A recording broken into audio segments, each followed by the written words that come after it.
The ballroom shimmered with corporate polish. Crystal chandeliers hung from the ceiling, casting a golden glow over the pristine white tablecloths and branded wine glasses. A sleek banner stretched across the far wall. Launch night, Project Nova, the future begins. And beneath it, a crowd of executives, investors, and my colleagues buzzed with excitement. I stood near the back of the room, champagne flute in hand, wearing a midnight blue dress I'd saved for this occasion. Not because I liked attention, but because I had earned tonight. For the past 14 months, I had lived and breathed Project Nova. The design, the core functionality, even the user interface. It was mine. I had built it from the ground up, poured my weekends and holidays into it while others clocked out at 5. So tonight I had expected recognition. Not confetti or a parade, just acknowledgement, respect, a thank you. I scanned the room, heart pounding. My manager, Thomas, took the stage. He adjusted his cufflinks, smiled into the mic, and the crowd fell silent. Tonight, he began, we celebrate innovation, passion, and the incredible team behind Project Nova. A warm ripple of applause followed. My breath caught in my throat. This was it. Thomas continued, but there's one person I really want to highlight. Someone who went above and beyond. Someone whose leadership and vision brought this product to life. My lips curled into a soft smile. I didn't want to be arrogant, but I knew what I had done. The sleepless nights, the hundreds of rejected drafts, the stress-induced migraines. Thomas beamed, then turned slightly toward the front row. Let's give a huge round of applause to Kevin. Our real MVP applause erupted. My smile froze. Kevin? The room thundered with claps and whistles as Kevin, who had joined the project 3 months ago as a consultant, stood up, pretending to look surprised. He did a bashful little wave, shook Thomas's hand, then took the mic to say how grateful he was. I felt a numbness spread through my chest. My fingers clenched around the delicate stem of my champagne flute. I tried to keep smiling. Kevin. He'd joined late, had no experience in product design, and only sat in meetings taking credit for work already done. He had barely touched a single line of code or design logic.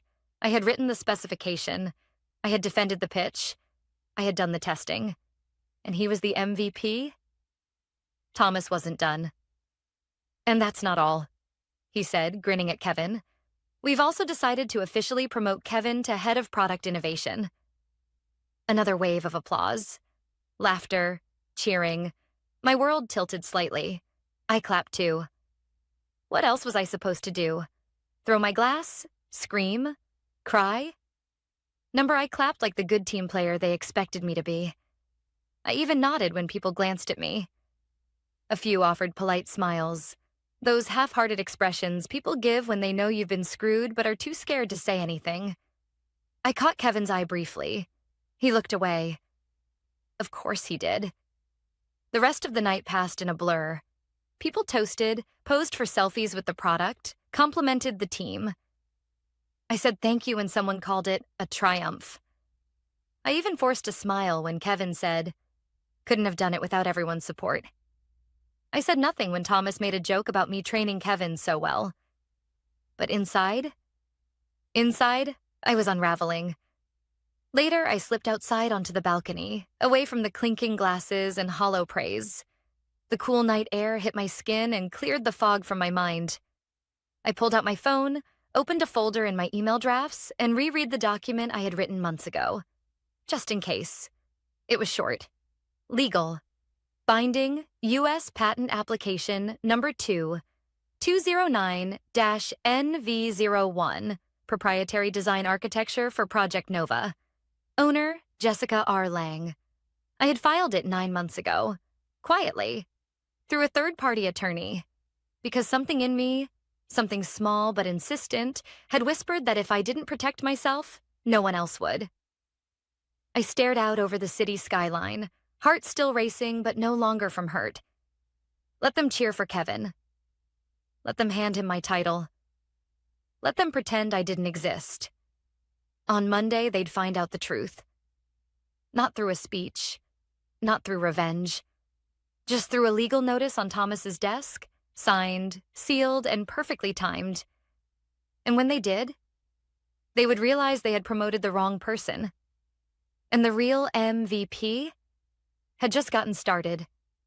Monday mornings at the office usually hummed with forced cheerfulness. Cheap coffee, light banter, and the quiet dread of another week under Thomas's management. But this morning, it was different. I stepped through the automatic doors at 8:03 a.m., right on time, heels tapping steadily on the polished floor. Something was off. The receptionist, Melissa, usually glued to her screen with earbuds in, looked up when I walked in. Her eyes flicked to her monitor and back to me. She gave me a strange smile. Nervous, almost apologetic. I said nothing. Just walked past her and swiped my badge. I didn't go straight to my desk.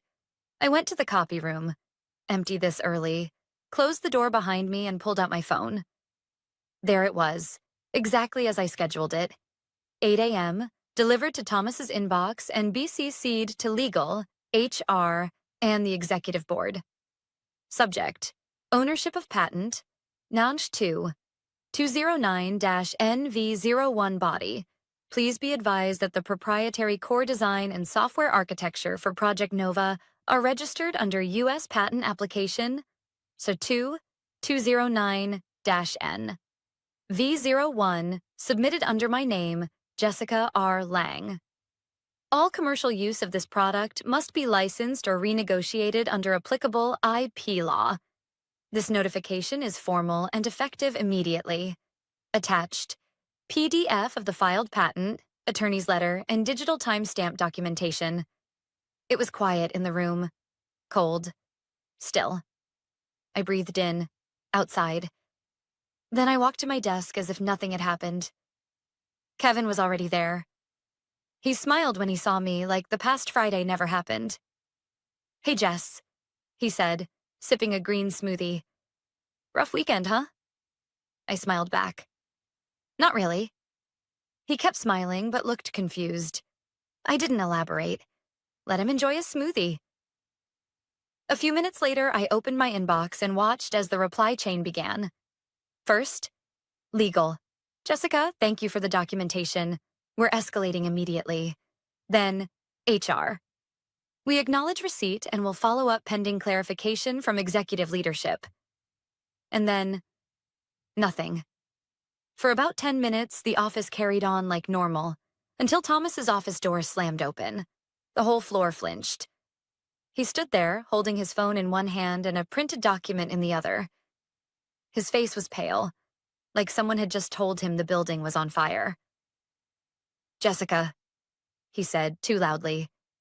"My office, now." A few heads turned. Kevin looked like he wanted to disappear into his chair. I stood slowly, smoothed my skirt, and followed Thomas inside. The door shut with a soft click, but the tension behind it was sharp enough to cut steel. Thomas threw the document on his desk. "Is this a joke?" "No," I said calmly, sitting down across from him. "It's a legal filing. You've had a copy since 8 a.m. He ran a hand through his thinning hair. "You can't just file a patent on company time. Project Nova was our initiative." I tilted my head. "Actually, I started the core design before Nova was even greenlit. Check the timestamps. Every draft, every spec, every prototype originated from my personal workstation. Off hours, on my own equipment. You still used company resources." I didn't. I was careful. If you'd ever actually paid attention to who built what, you'd know that. His jaw tightened. "You're trying to hold the company hostage." "No, Thomas, I'm protecting what's mine. You decided to stand on a stage and promote someone who barely touched the code. You used my work, gave my spotlight away. And you didn't even think to ask who actually created the product." He was breathing harder now. "You blindsided us. Number I gave you exactly what you wanted. You treated me like I didn't exist. Now you'll have to negotiate with the person who actually owns your flagship product." There was a long silence. Then he slumped back into his chair. Do you have any idea how bad this looks? We just announced Nova to our partners. We're in talks with investors. If word gets out that we don't even control our own IP? I shrugged gently. Should have thought about that before you handed the MVP title to Kevin and made me invisible. You're going to kill this company. I'm offering you a licensing deal. He looked up, startled. I continued.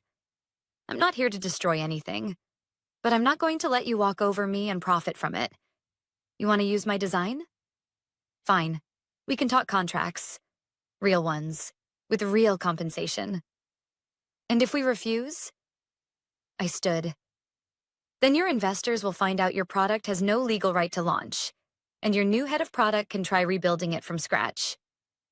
His face went pale again. I walked to the door, paused, and turned. You handed him my crown, Thomas, but it turns out it wasn't yours to give. Then I stepped out, closing the door behind me.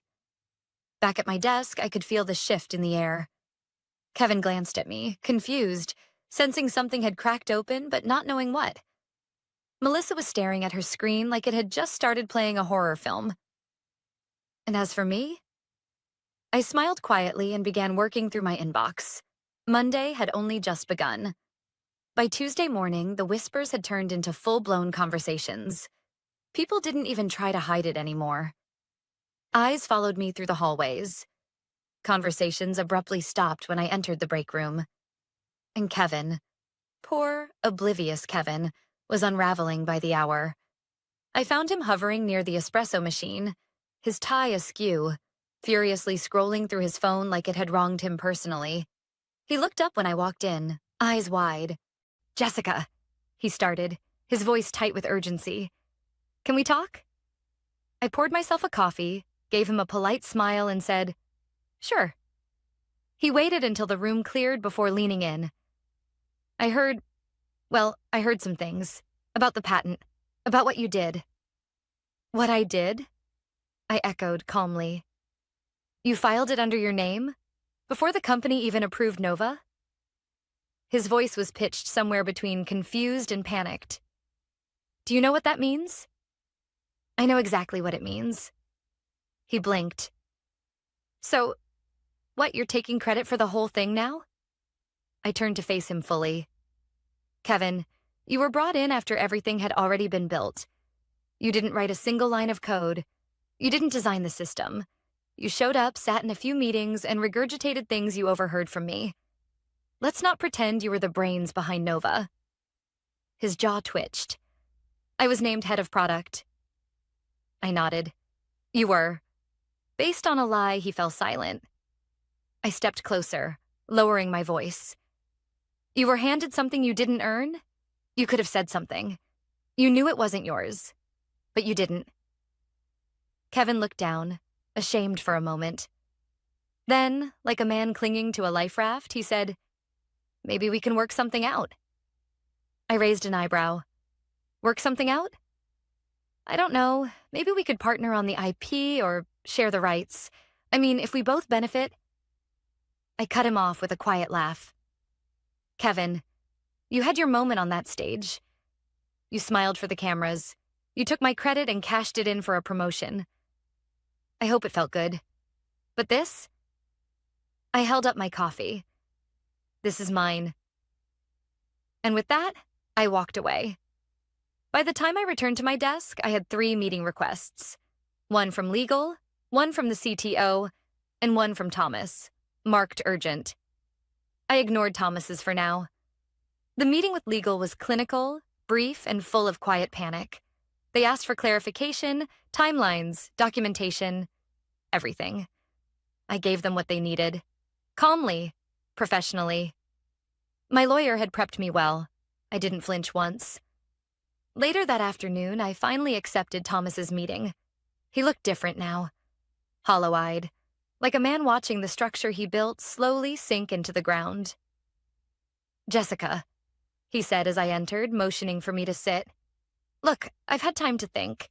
Maybe we started off wrong. I sat, folding my hands in my lap. We didn't start anything, Thomas. You made a decision. You gave Kevin my work and hoped I'd stay silent. He sighed, It was never about taking anything from you. It was optics. Investors like flashy promotions. Kevin's good with people and I'm not? I said flatly. I didn't say that. You didn't have to. He shifted in his seat. Let's get to the point. What do you want? We can bring you into the leadership team. Co-lead with Kevin. A title raise, hell, we can even revisit equity options. I stared at him. You think I want to co-lead with the guy who took credit for my work? He looked irritated. This is a compromise. No, I said, standing. This is damage control. You're not making me an offer. You're begging me to plug a leak. But the ship's already taking on water. He stood too, now desperate. Jessica, if you do this, you'll burn every bridge in this company. I paused at the door. You already lit the match. I'm just walking away before the whole place goes up in flames. When I stepped out, Kevin was standing near the hallway listening. He straightened up quickly, but the look in his eyes was telling. Panic, regret, maybe even guilt. But it didn't matter anymore. That night, I received an email from an old contact at Ramsey Tech, one of the largest enterprise firms in the state. They had seen the patent filing. Someone on the inside had forwarded it around. The email was short but direct. Jessica, we've reviewed your patent. It's impressive. Would you be open to a conversation about a leadership role here at Ramsey? We're expanding our R&D department and need someone exactly like you. Let us know. David. I sat back in my chair reading the email again. The product they ignored, the woman they passed over, the patent they thought they owned. Now suddenly, I was the one they all wanted. By Wednesday morning, the buzz in the office had turned into a quiet storm. No one said it outright, but everyone knew. People had seen the emails. Word had spread like wildfire. And still, no official announcement. Kevin had retreated into his corner office. Yes, my old desk area had been gutted over the weekend and refurbished for him.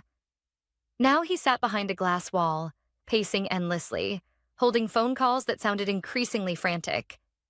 At one point, I passed by and heard him say, I didn't know, okay? No one told me she had a patent. No one needed to tell him. He knew. He just never thought I'd act. As for Thomas, he was crumbling beneath the weight of his own arrogance. He tried to put on a brave face, walking around with fake composure, but even his smiles were breaking at the edges. At 9 a.m., I received a new meeting request. Subject, Emergency Strategy Session. Attendees, Thomas, Legal Counsel, Board Liaison, Jessica Lang. Location, Executive Boardroom Time, 10 a.m. So this was it. The fallout. When I walked into the boardroom, everyone was already seated. Thomas looked like he hadn't slept. The company's lawyer, a sharp-eyed woman named Fiona, gave me a curt nod. Next to her sat Andrew Lynn, the board liaison. Calm, curious, silent. I took a seat at the end of the table, crossed my legs, and waited. Thomas cleared his throat. Thank you for joining us, Jessica. I nodded politely. He continued. We've reviewed your patent documentation, and we acknowledge that the core design and architecture of Nova are indeed legally filed under your name. Fiona added, legally speaking, the company cannot proceed with external licensing, funding, or continued commercialization of Project Nova without your signed consent or a negotiated agreement. Andrew looked directly at me. Which brings us to this meeting. What would you like to happen, Jessica? The room went quiet. Every eye turned to me, waiting. I leaned back, letting the silence build. Then I spoke, slowly, clearly. I want ownership of what I built to be respected. I want my name restored to the project, public acknowledgement of my work, and I want Kevin removed from the head of product title effective immediately. Thomas stiffened. That's not reasonable. I cut him off. What's not reasonable is erasing someone's work and giving credit to a fraud. Fiona cleared her throat. We can discuss terms, but any restructuring would have to involve a full HR process. I don't need the job back, I said. I want the record set straight, and I want a licensing deal on my terms. You can keep using Nova, but you pay me for it. Andrew tilted his head. And if we agree? Then I walk away, I said, folding my hands. Clean, quiet, no public fallout. You keep your launch, I keep my dignity. Thomas slammed his hand lightly on the table. This is blackmail. No, I said evenly. This is business. You just don't like that I'm the one holding the cards now. Andrew nodded slowly, clearly impressed. Let's draft some options. An hour later, I walked out of that boardroom with something no title could ever give me. Power. Not borrowed, not gifted. Earned. By the afternoon, the first signs of the company's scramble were visible. The PR team pulled the official launch announcement off the website. Kevin's name was removed from internal memos. Quiet edits, subtle retractions, but people noticed. Rachel, a developer who had been with the company longer than I had, caught me in the hallway. They're calling it a miscommunication, she whispered. But everyone knows. Honestly, Al, we're all rooting for you. I smiled. Thank you. Later that evening, I sat on my balcony watching the city lights flicker below. My inbox pinged. From Ramsey Tech subject, formal offer letter. Jessica, we're thrilled to offer you the position of Director of Product Innovation, effective immediately. Package details are attached, including full creative autonomy, stock options, and relocation support. We'd be honored to have you on board. David, I opened the PDF. The numbers were more than generous, but it wasn't the salary that caught my attention. It was the title. Director. No begging, no proving, no one stealing credit. I stared at the offer, heart pounding. Not from fear, but from freedom. I had options. I had leverage. I had my name back. And Thomas? He had just learned what happens when you build your legacy on someone else's work. By Thursday morning, the shift was undeniable. Kevin hadn't been seen since the afternoon before. Rumor was he called in sick. But I knew the truth. He was hiding. And Thomas? He was suddenly quiet. No angry meetings, no hallway intimidation, just long, closed-door sessions with legal and the board. The company was unraveling from the inside, and I didn't need to lift a finger. I was preparing to forward Ramsey Tech's offer to my attorney when an unexpected calendar invite popped up. Subject: follow-up discussion. Final proposal. From Thomas Time, 11 a.m. Location: conference room 4. I stared at it for a moment, then clicked accept. Let's see what desperate looked like in a tie. When I entered the room, Thomas was already there, alone, pacing near the window. He turned when he saw me, that fake corporate smile stretched across his face like a worn-out mask. Jessica, he said too cheerfully. Thanks for coming. I gave him a curt nod and sat down. Let's get to it. He cleared his throat and slid a folder across the table. We've reviewed your terms and we're prepared to meet them. I opened the folder. Inside was a printed agreement. Licensing rights, acknowledgement of patent ownership, and a formal correction on all public-facing materials. My name would be reinstated.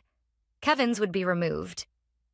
There was even a clause offering me an executive consultant title should I choose to remain affiliated. It was neat, clean, legal, and too late. I looked up. This is good. A week ago, I might have signed this. His smile faltered. Might have? I leaned forward. I'm not staying, Thomas. He blinked.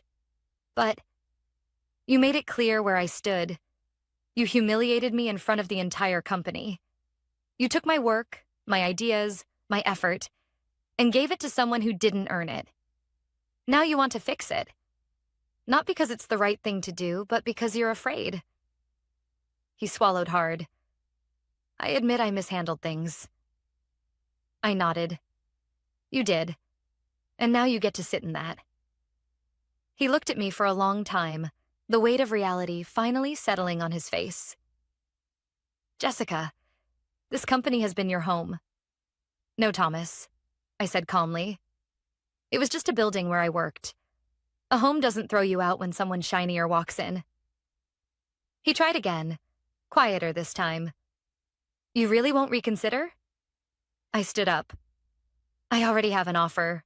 A better one. Where my work is respected the first time, not after a legal threat. You'll never find another team like this one. I raised an eyebrow. You're right. Most teams don't pretend their MVP doesn't exist. He didn't follow me when I left the room, and this time no one tried to stop me in the hallway. I walked straight back to my desk, opened the offer from Ramsey Tech, and typed 2 words. I accept. Then I opened a blank email. My final one. Subject, resignation, effective, immediately to Thomas, HRCC, legal executive board body. Effective immediately, I resign from my position at this company. My licensing terms, as negotiated, remain in place. Thank you for the learning experiences, however difficult they were. I wish the team all the best. Jessica Lang, I hit send. And just like that, 5 years of dedication ended with a quiet click. As I packed my things into a small cardboard box, my coworkers started to gather. Rachel was the first to speak. You're really leaving? She asked, voice low but full of admiration. I nodded. It's time. She glanced toward Thomas's office. It won't be the same without you. I hope not, I said with a small smile. Maybe now it'll be better for the next person. As I walked toward the elevator, Kevin appeared from around the corner. He froze when he saw me, clearly unsure whether to speak. He opened his mouth, closed it.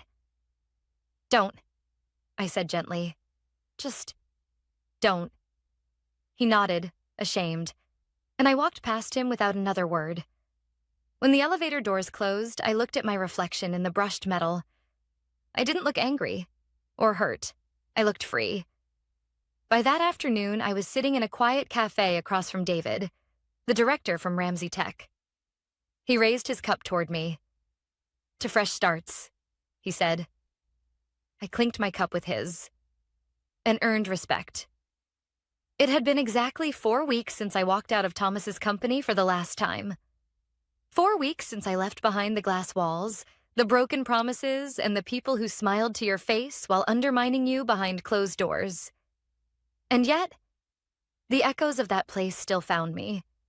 From the comfort of my new office at Ramsey Tech, a real office with my name on the door, I watched the pieces of my past slowly collapse under their own weight.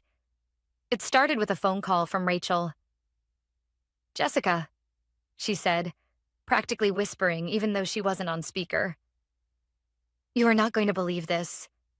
Try me. Kevin just resigned. I blinked. Seriously? Yeah, after he was reassigned to a non-product role. People started questioning what he actually did, and it became obvious. He didn't do anything. Apparently, he messed up a live demo with one of the investors, said something about a feature that didn't exist. I didn't laugh. I didn't gloat. But I did let out a long, slow breath. What about Thomas? I asked. Rachel hesitated. You didn't hear this from me, but the board's meeting behind closed doors. There's talk about replacing him. That part did make me smile. It wasn't revenge. It wasn't even personal. It was balance. The truth had a way of forcing its way out, whether people were ready for it or not. At Ramsey Tech, things were moving fast. I had already led 2 product review sessions, restructured an underperforming division, and was asked to speak at a Women in Tech leadership panel the following month. People listened to me here. Not because I was loud, or because I fought for the mic, but because they respected what I brought to the table, because my work spoke for itself. And finally, someone was actually listening. Late one Thursday afternoon, I was heading to the break room for tea when I saw David, my new director, walking toward me with a grin. Jessica, he said, falling into step beside me. Just got off the phone with one of our new clients, Dale Partners. Wait, that's one of Thomas's firm's biggest accounts. Was, David corrected with a smirk. Apparently they weren't happy with how things were handled after you left. They reached out to us directly. Said if you're leading development here, they want in. I raised my brows, pleasantly surprised. That makes 3, doesn't it? 4, he said. Another one emailed this morning. I paused, trying to process it. The company that treated me like I was expendable was now bleeding clients. Because of me. Not because I fought to steal them, but because I had built relationships. I had earned trust. And when I left, that trust went with me. David must have seen the look on my face because he added, "You know, I've been in this business a long time. Seen a lot of people get stepped on, ignored, especially women. But I've rarely seen someone flip the board this cleanly." I smiled. I didn't want to burn it down. I just wanted to be treated like I mattered. "Well," he said, holding the break room door open for me. "You do, and you always have." Later that evening, as I walked through the quiet halls of Ramsey Tech, I couldn't help but reflect. I had spent 5 years trying to prove myself in a company that had already made up its mind about me.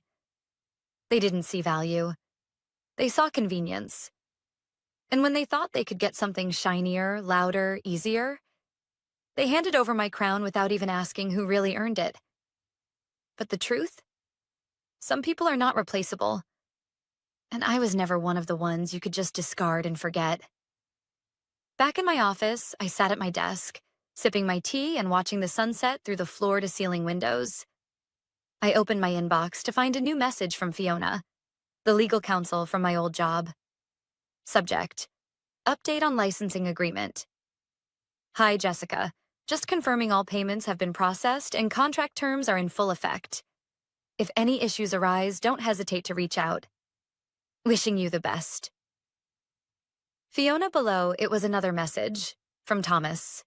Subject: No subject.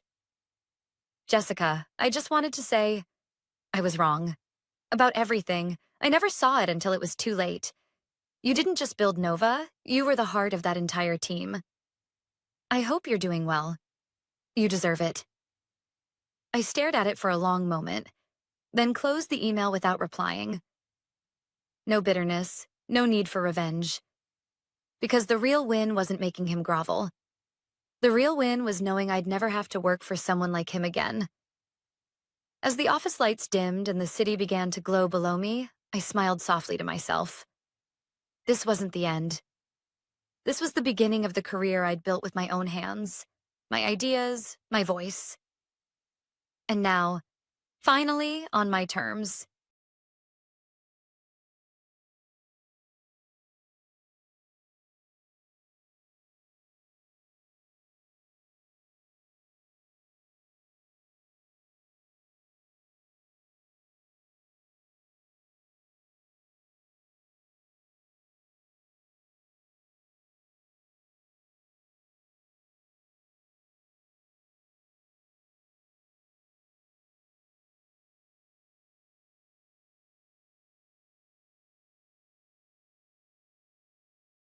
I still remember the moment I received the email, more vividly than the night I signed the $20 million deal that was supposed to be the highlight of my year.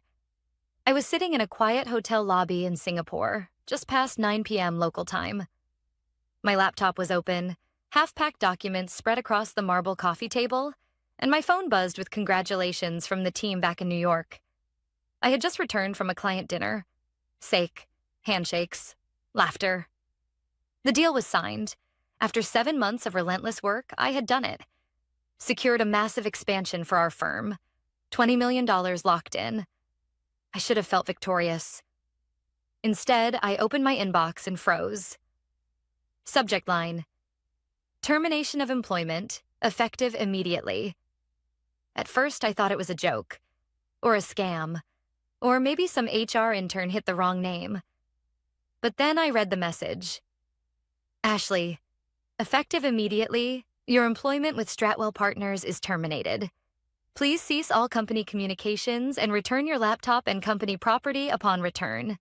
Your final paycheck and severance information will be mailed to your home address. Best of luck. HR department. No salutation, no context, no thank you. Just cold. My hands hovered over the keyboard as if they had forgotten how to type. My chest tightened, and for a second I actually laughed. Not because it was funny, because it felt absurd. I had just landed the biggest international contract in the company's history. I had led that deal alone. No backup, no co-lead, just me. And now they were firing me? I sat back, heart pounding, trying to absorb the shock. They didn't even have the decency to call. I reached for my phone and scrolled through my messages. Nothing from my boss. No voicemail. No text. Just backslaps and "you did it" from people who clearly didn't know what HR had just done behind closed doors. For a moment, I felt the panic bubbling up. Years of dedication unraveling in a single sentence. I thought of the weekends spent in airports, the birthdays missed, the nights I'd fallen asleep at my desk, building client relationships from scratch. And now this? They didn't even ask me to come home. They just erased me. I closed my eyes and inhaled deeply. I could cry. I could call someone. I could even respond with some emotional outburst, demanding an explanation. But instead, I opened my bag, pulled out the red folder that contained the newly signed $20 million contract, and placed it gently on the table. Then I smiled. Because that's when it hit me. They didn't know what I knew. They didn't understand what they'd just done. You see, that contract I'd closed wasn't just a standard deal. It was the key to something much bigger. A cascade. 5 major clients were poised to follow suit, waiting on my go-ahead. And Stratwell hadn't looped anyone else in. On paper, those clients weren't official yet. But I knew them. I had spent nearly a year cultivating those relationships. One dinner, one crisis, one sleepless night at a time. And now, I was no longer bound by their NDAs, no longer obligated to stay loyal to a company that didn't even have the guts to tell me to my face. I picked up my phone. Not to call them, but to start writing down everything I had built. Not to burn bridges, but to make sure they understood who they had just cut loose. And then I did something they never expected. I went to sleep. I turned off my phone, closed the laptop, ignored the mounting notifications from Slack, and I slept for 10 solid hours for the first time in months. When I woke up the next morning, it wasn't with rage. It was with clarity. They wanted me gone? Fine. But they were about to learn what happens when you fire the wrong person. Because in exactly 48 hours, 5 of our largest prospective clients would make decisions that didn't include Stratwell. And unlike them, I knew exactly how to move quietly. This wasn't revenge. This was cause and effect. And it had already begun. I checked out of the hotel at 11 a.m. the next morning. No calls, no apologies, no explanations. Just a receipt, a polite smile from the concierge, and a business card slipped discreetly into my hand by the manager. He'd overheard part of my negotiation at the dinner 2 nights before and said if I ever wanted a partner in Asia, he knew people. I didn't keep the card out of vanity. I kept it because I had a feeling I'd need it. I boarded my flight back to New York with a calm expression and noise-canceling headphones, but inside my mind raced. Not with panic, but with precision. I reviewed the names in my mental ledger. 5 high-profile clients.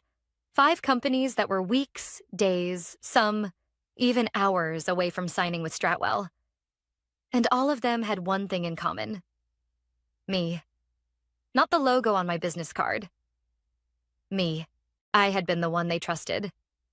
I was the one they called after hours during crises when internal politics made everything impossible. I learned their pain points, their time zones, their kids' names. I spoke their language, literally and figuratively. I didn't sell them a product. I solved problems before they had names. Stratwell didn't get that. Or maybe they did. And they didn't care. But that ignorance was about to cost them more than a severance package. When I landed at JFK, I turned on my phone. 3 missed calls. All from Eric, my former direct manager. That surprised me. He'd been the one who vouched for me when I first joined the firm. He wasn't flashy, but he understood loyalty. If he was calling, it wasn't out of guilt. It was fear. I didn't call him back. Instead, I forwarded the $20 million contract, signed, scanned, and flawless, to my personal email and deleted the message from my company account. Then I opened WhatsApp and sent 5 messages, each one short. Let's talk. Privately. Something happened. Within 10 minutes, 3 of them had responded. By morning, all 5 had. They weren't shocked I'd been fired. They were furious. One of them, Lena, the CFO of a German logistics firm, called me directly. Her voice was clipped. "We trusted you, Ashley. Not your employer. If they've removed you from the process, we're pulling our interest." Full stop. I nodded slowly. "I understand. That's your right." "Number, I don't think you do," she snapped. "We only stayed in this circus because of you. I've already instructed our legal team to halt contract execution until we reevaluate our options." That was one client down. I didn't convince her to stay. I didn't have to. That night, I sat in my apartment, surrounded by unopened luggage and untouched mail. It was nearly midnight when I got the first internal email forwarded by a friend still at Stratwell. Subject line, urgent. Client meeting changes. Apparently, the Kingsley pitch had gone silent. Then a second email. A panicked internal memo from the sales director. "Does anyone know why Ashley's contact at Orion hasn't responded to confirm the signing meeting? We were supposed to close by end of day." I leaned back in my chair, eyes burning from the screen. They didn't know yet. They thought this was just bad timing. A fluke. They didn't know the storm was coordinated. And still, I didn't lash out. I didn't post online. I didn't leak the email or burn bridges. I was building something else. I called my lawyer the next morning. Yes, my lawyer. One I'd quietly hired 6 months earlier when I first sensed the undercurrents of change within Stratwell. The reshuffling. The performance reviews that suddenly included vague collaboration concerns. The rumors of budget cuts masked as optimization. Her name was Valerie, and Valerie was brutal when needed. She picked up on the second ring. "Ashley? I need a clause review." I said calmly, "I want to know what's mine and what isn't, especially regarding client portfolios and intellectual property." There was a pause. Then, "Send me everything." By noon, I'd compiled the materials, contracts, emails, decks, even a pitch video I'd recorded that was never officially used. The material wasn't confidential. It was mine, created on my own time, crafted with my own voice. And that mattered. Because while Stratwell had fired me, coldly, carelessly, they hadn't stripped me of the relationships I'd built. They hadn't taken the trust. And trust in business is more powerful than signatures. They thought I'd cry, beg. They had no idea what I was doing in the quiet. They didn't know I was laying the foundation of a collapse that would shake their core. Not out of vengeance, but out of inevitability.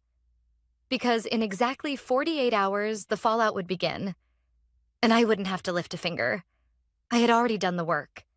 It started with a missed call, then another, then 6. By the time I woke up on Friday morning, 48 hours after the termination email, I had 37 notifications. Most were from unfamiliar numbers. A few were internal Stratwell extensions. One was from Eric. I didn't answer any of them. Instead, I opened my laptop and logged into a private workspace I'd created over a year ago. Something I'd built out of necessity when I realized I was doing more than my job title ever reflected. I had started documenting workflows, client preferences, strategy drafts, and negotiation templates. Not because I planned to leave, but because I'd learned, painfully, that loyalty without backup is a dangerous thing. There were no secrets in those files, just proof of effort. Proof that I was the architect behind the pipeline. Stratwell was now watching fall apart. At 9:14 a.m., my phone buzzed again. A message from Nicole, my former teammate and close friend. We hadn't spoken since I left for Singapore.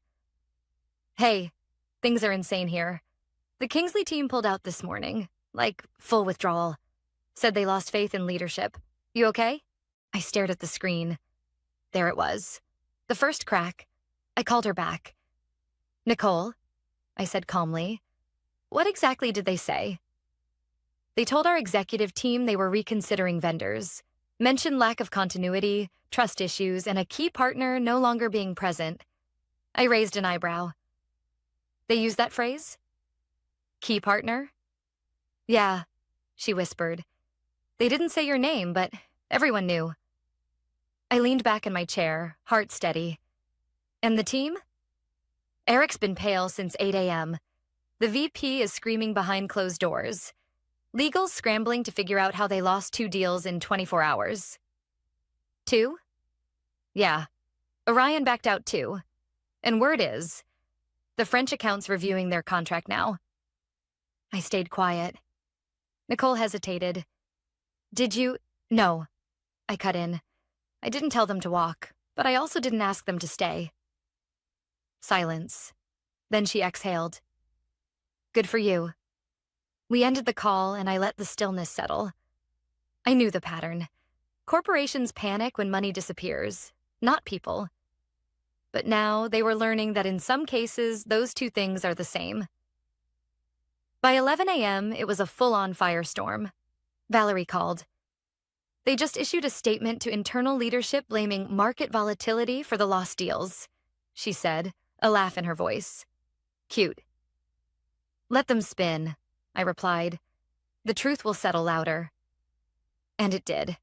At 1:22 p.m., Lena, the German CFO, posted a statement on LinkedIn. She didn't name me, but she didn't need to. Her words were surgical.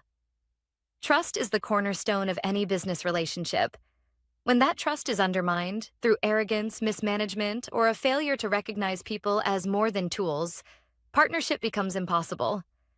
We value integrity over contracts, people over paperwork. It went viral within 2 hours. Comments flooded in from professionals across industries. I saw phrases like quiet professionalism, silent backbone, and corporate accountability. And I wasn't even tagged. Stratwell didn't issue a response. They couldn't. Because the moment they acknowledged it, they admitted the wound. Instead, they tried to do damage control behind the scenes. I know this because another client reached out to me directly, one who hadn't even signed with Stratwell yet, but had been deep in negotiations. Ashley, he said, his voice calm but urgent. We were close to finalizing with Stratwell. Now we're hearing conflicting stories. I'd like to understand what's really going on, off the record. So I told him, nothing exaggerated, just the facts.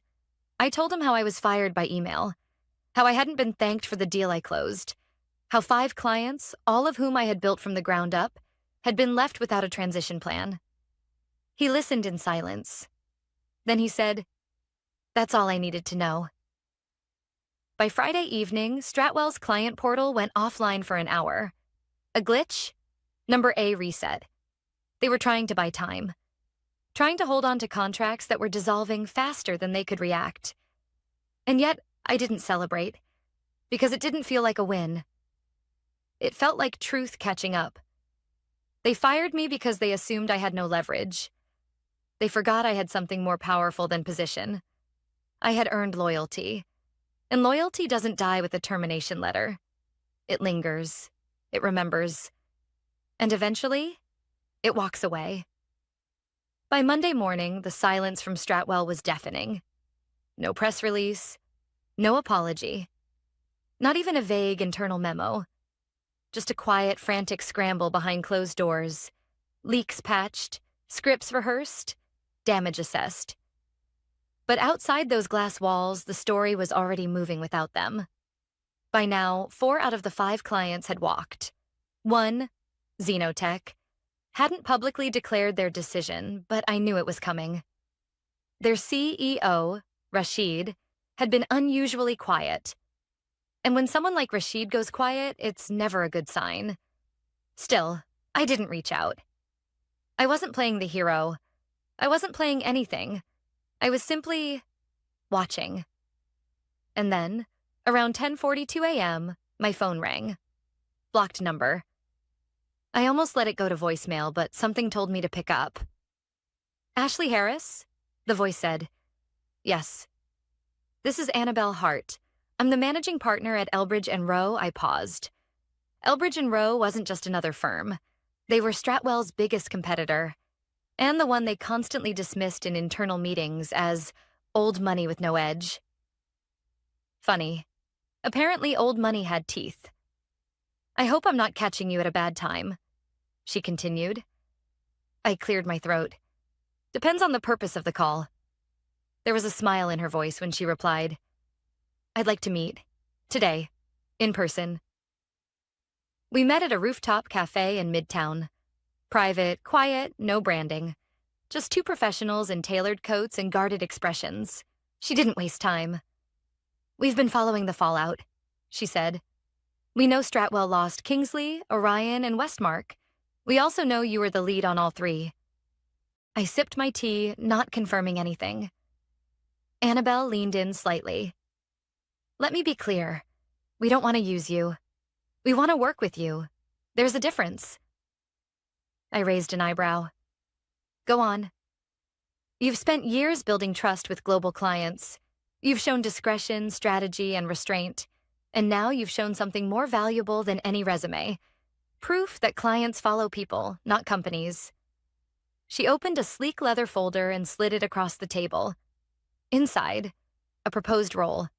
Executive Director of Global Strategy. Autonomy. Oversight. A team of 12. And a budget that made my eyes pause for half a second longer than I wanted to reveal. I didn't ask for this, I said. I know, she replied. That's why you're the right person. I closed the folder slowly. You should know, I'm not interested in burning Stratwell to the ground. She smiled. I'm not asking you to. I'm asking you to build something better. That word stuck with me. Building, not fix, not repair. Building, for the past 5 years, I had been the invisible scaffolding holding Stratwell's expansion upright. And now, without me, they were collapsing under their own weight. It wasn't personal. It was physics. I didn't give Annabelle an answer that day. I told her I'd think about it. And I meant it. Not because I doubted the offer, but because I wanted to do this on my terms. Later that afternoon, I got a call from Eric. I let it ring out. Then he texted. I know you're angry. I didn't know about the termination. Please, call me. I didn't reply. Instead, I opened my laptop and checked the latest industry update. Headline, Stratwell hemorrhages key accounts in wake of leadership shakeup. Internal instability suspected. There was no mention of me, but every quote, every whisper between the lines led back to my exit. I didn't need credit. I had clarity. I thought of the nights I worked until my hands ached, the deals I saved with a single phone call, the loyalty I gave to a company that reduced me to a subject line. And now? Now I had a choice. For the first time in years, I wasn't surviving. I was steering. And while Stratwell tried to save face, I was already looking toward what came next. Not to prove anything, but because I finally remembered something I'd buried beneath years of meetings and deadlines. I was never just an employee. I was the engine, and they fired me mid-flight. I didn't sleep much that night. Not because I was anxious, but because I was clear. So clear it felt electric. I paced my apartment like a chess player, replaying every move, every email, every meeting where I'd been talked over, written off, or handed someone else's script. That part of my life was over. At 7:12 a.m., I sent one email. Just one. Subject, my terms. It was addressed to Annabelle Hart. Annabelle, thank you for the conversation. I've reviewed your proposal. Before I can move forward, I'd like to add a few conditions. 1. I build my own team, no hand-me-downs. 2. No signing bonuses, but I want performance equity. 3. A development budget for mentorship and internal advocacy. And lastly, I don't want to be used as a headline. I want the results to speak first. If that aligns, we're in business. Ashley Harris. Her reply came 34 minutes later. Ashley, consider it done. Welcome aboard. A. I stared at the screen for a long moment. There it was. My next chapter. No drama, no applause. Just a door, opening on my terms. Still, I wasn't naive. Stratwell wouldn't go down quietly. At 10:04 a.m., I received another email. This one from legal@stratwellpartners.com. Subject: urgent, contractual concerns. The body of the email was a flurry of formal phrases and veiled accusations. Something about intellectual property. Something about misappropriation of client relationships. I read it twice. Then I laughed, because I knew exactly what they were doing. They were trying to rattle me, trying to intimidate me into silence. But this time, I had a different response. I forwarded the email to Valerie. She called me 2 minutes later, already furious. "They're bluffing," she said. "They have no legal ground, no contract breach, and no evidence. They're panicking because you were the strategy. And now you're gone." "I know," I said calmly. "Let's not escalate. Let's document everything." "Always," she replied. Later that afternoon, I received a call from an unknown number. This time, I picked up. "Ashley." It was Eric. His voice was strained, hollow. Not angry, just exhausted. "Please," he said. "Can we talk?" There was a pause. Then he added, "I didn't want this to happen to you." I let the silence stretch. Then, "But you didn't stop it either." He sighed. I didn't. I was told it was just restructuring, that you'd be offered a transfer after the Singapore deal closed. I didn't know they were going to fire me by email," I said flatly. He didn't respond. I continued. "You know what's wild, Eric? They thought I'd cry. They thought I'd crawl back and say, 'Please don't erase me.' They forgot something important." "What's that?" "That I was never fighting for a seat at their table. I was building my own." There was a pause. Then, more quietly, "They're not going to survive this, you know." "That's not my concern," I said. "I'm not tearing them down. I just stopped holding them up." He exhaled again. "Good luck, Ashley." "I don't need luck," I replied. "Just peace." We hung up, and that was the last time I heard his voice. 2 days later, Stratwell's stock took a hit. A minor one, but telling. Whispers turned to chatter. The fifth client, Xenotech, issued a statement that ended with a quiet dagger. "We do not comment on internal decisions of other companies. However, strategic alignment requires leadership we can trust. We look forward to exploring new partnerships." That same afternoon, I walked into my new office. Temporary, bare, with one chair and a borrowed desk lamp.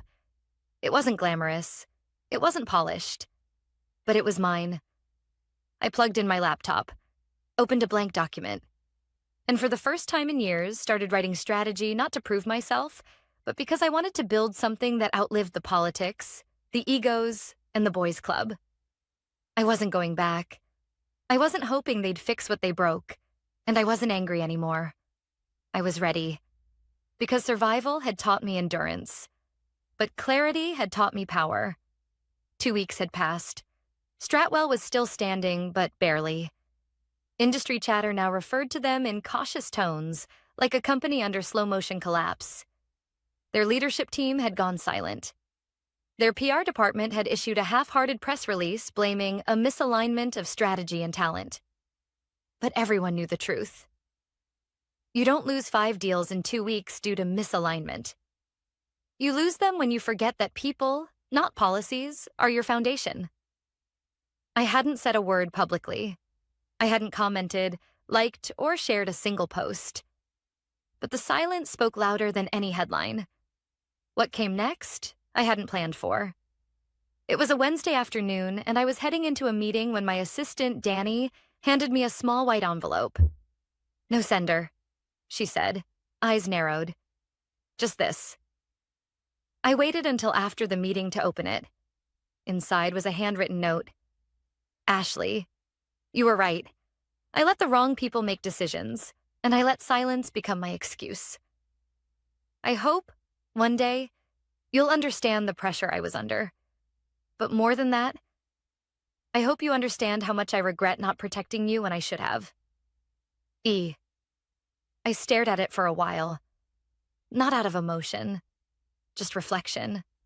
I wasn't angry anymore, and I didn't need his regret, because while Stratwell had scrambled to do damage control, I had quietly finished onboarding 3 of the 5 clients, now under the umbrella of my new team at Elbridge and Rowe. Not because I poached them, but because they chose me.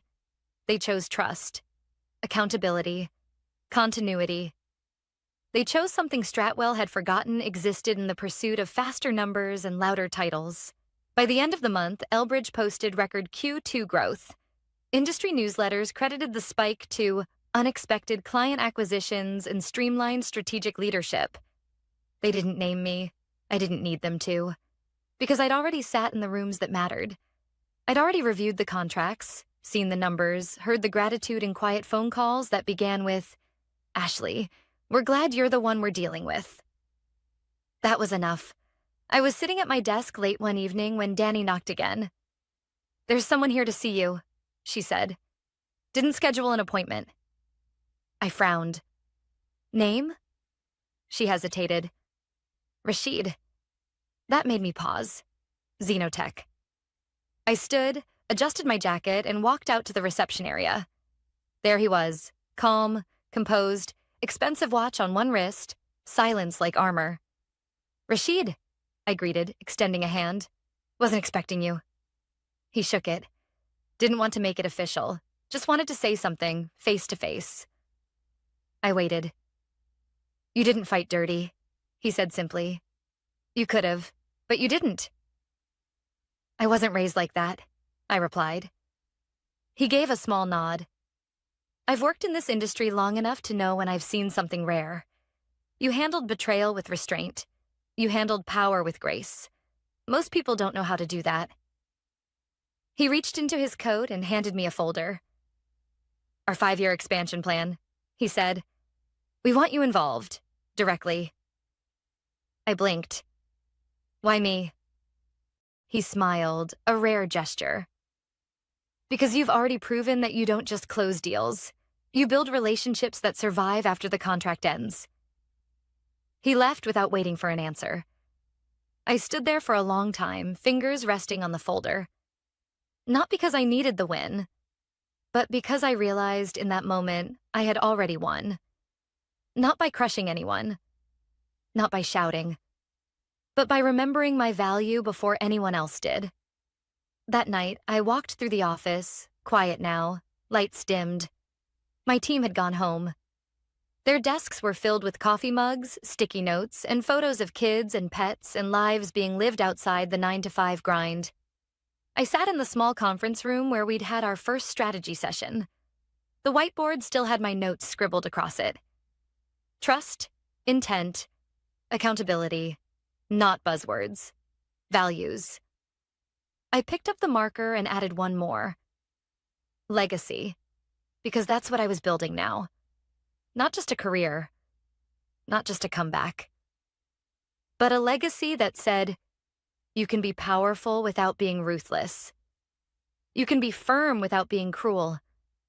And you can walk away without burning it all down. Because sometimes the most radical thing you can do is succeed with grace.